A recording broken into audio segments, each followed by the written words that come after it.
Violence and trauma are unfortunately what many children see and experience on a regular basis. The impact of this lasts a lifetime, often perpetuating a cycle of violence that is passed on generation to generation. My dad never dealt with his trauma. In the last 20 years of his life, he started having psychotic breaks. And when he had psychotic breaks, I was both an attorney and his power of attorney, and I had to lock him up 5 times. He started screaming at me. "You're nothing to me. You're worthless. You're nobody. You're nothing to me." And I said, "That's not my dad talking. My dad loves me."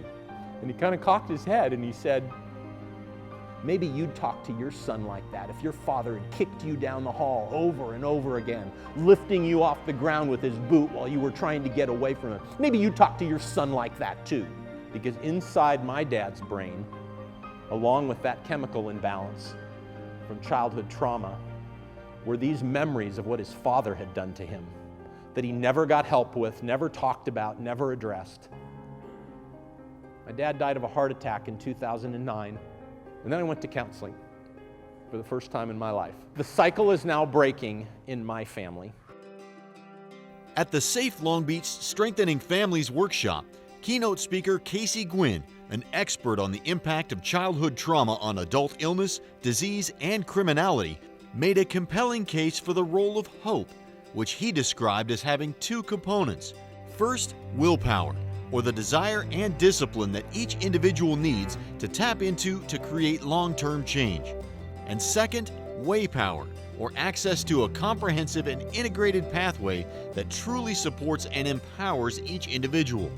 I believe he brought a message of hope and really looking at ourselves as a community, that when people are re-entering our community, whether it be from abuse or neglect, that there's a community with open arms, that we're working together to really help rebuild people's lives.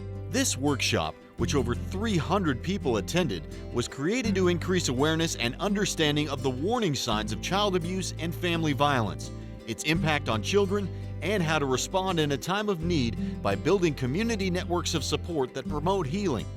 Throughout the day, participants attended numerous workshops, all designed to help Long Beach break this cycle of violence. I'm here as a parent. I want to be more informed on how to address my daughter, who is 12 years old. So being very supportive and making sure that I'm nurturing that social and emotional development in her. So I want to make sure that I'm just an informed parent and doing the very best that I can.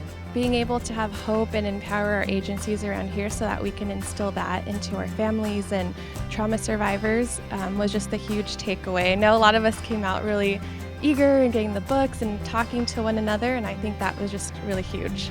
To find out more about Safe Long Beach and all the work it's doing, visit lbvpp.com.